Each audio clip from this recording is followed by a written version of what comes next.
Welcome to the latest addition to the Compliance Podcast Network, the podcast 10 for 10, which brings you the week's top 10 compliance stories curated together in one podcast each week. Tom Fox, the voice of compliance, brings you the compliance professional stories you need to be aware of at the end of your busy week. Sit back and in 10 minutes, hear about the stories every compliance professional should be aware of. Every Saturday, 10 for 10 highlights the most important news, insights, and analysis for the compliance professional, all curated by the voice of compliance, Tom Fox. Get your weekly filling of compliance stories with 10 for 10. Hosted by Tom Fox. 10 for 10 is a production of the Compliance Podcast Network. Stories from the week ending September 30, 2023.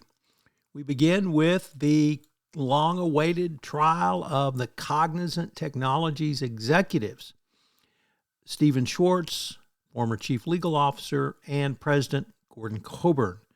This case has been very high profile, as it's one of the very, very few cases under the FCPA where executives have been criminally prosecuted. There was a huge discovery battle, which I have detailed in other podcasts, as well as a claim by the defendants that the government was running the company's internal investigation, which was rejected by the court. Now the court has delayed the trial. It was originally scheduled to begin on October 3rd.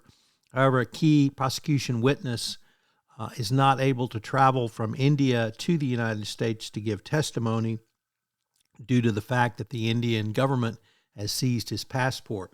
The court has ordered the parties to reconvene in 10 days to report the status, but no new trial date has been set. Perhaps one of the biggest stories of the week is the Robert Menendez, senator from New Jersey, being indicted on federal corruption charges, alleging passing messages to Egyptian military and intelligence leaders and others for cash payment and bars of gold bullion, in addition to favoring legislation for those who've alleged to have bribed him. His response has been very combative. He has indicated he will not step down, and he has pled not guilty to all charges.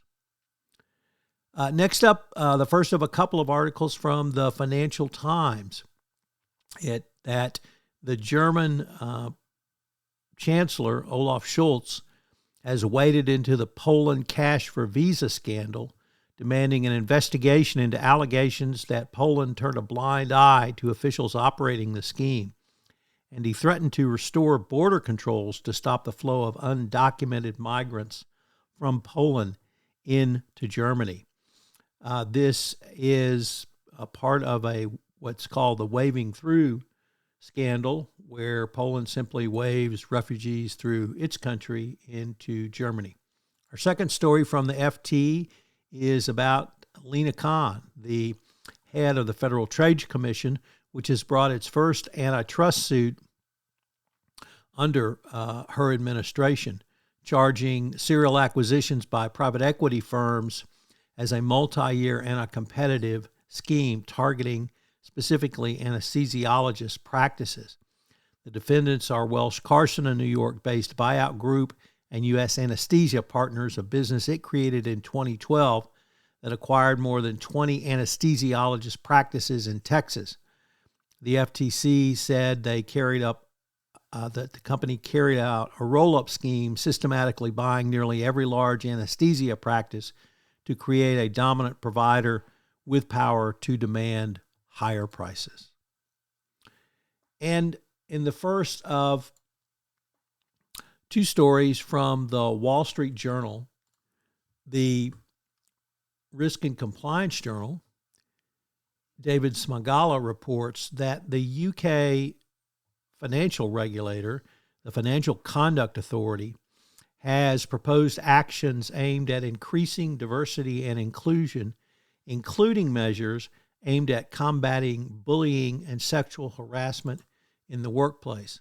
Unfortunately, these are still ubiquitous in key industries that the FCA regulates, and now regulators want to stop these practices so to foster healthy work cultures and a safe environment for anyone to speak up about concerns, claims, or even illegal activity in the workplace in the United Kingdom.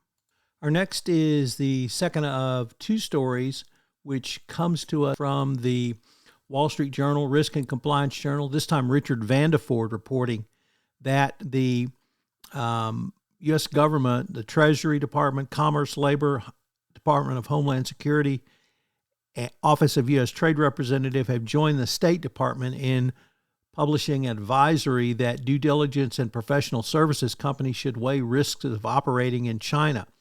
They said in an advisory that highlights the continuing rift between the two countries as we move from competition to potential conflict. Firms in China have faced heightened scrutiny and been subject to raids, actions that contradict the message that China remains open for business. I was incorrect a little bit earlier. We have two more stories from the Financial Times in this week's episode. The first is Indonesia has vowed to sue the United Kingdom over the Airbus corruption settlement. Indonesia is unhappy it was shut out of the British share of the $3.6 billion settlement after helping the Serious Fraud Office with its investigation.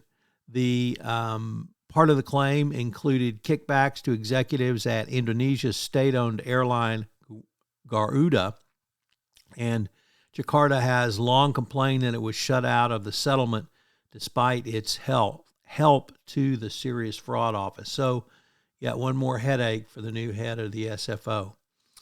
Our next story from the FT tells us that McKinsey has paid yet another $230 million to settle opioid cases that McKinsey helped turbocharge opioid sales in the first 2 decades of this century. That brings its total payout to more than $870 million. This settlement was with Native American tribes.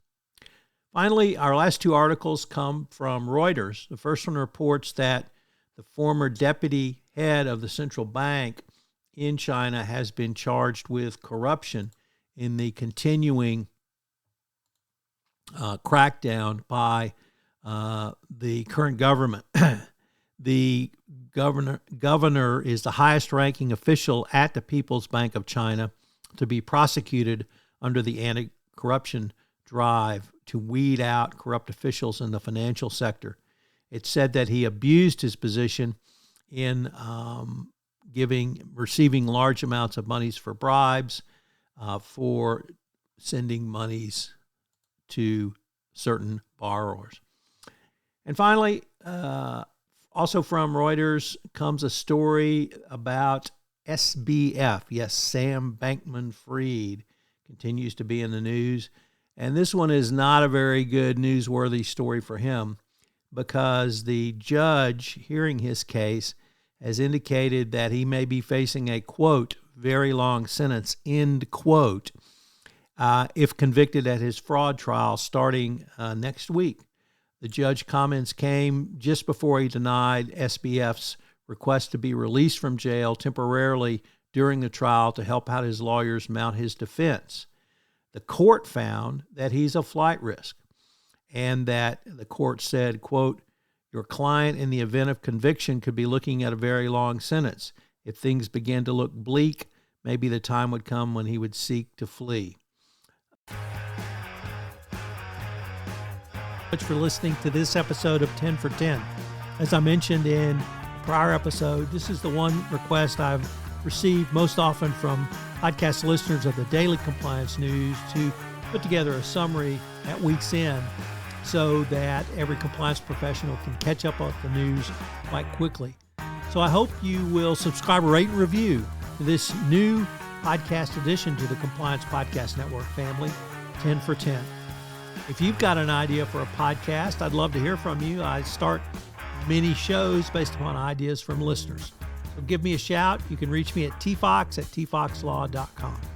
10 for 10 is a proud member of the Compliance Podcast Network.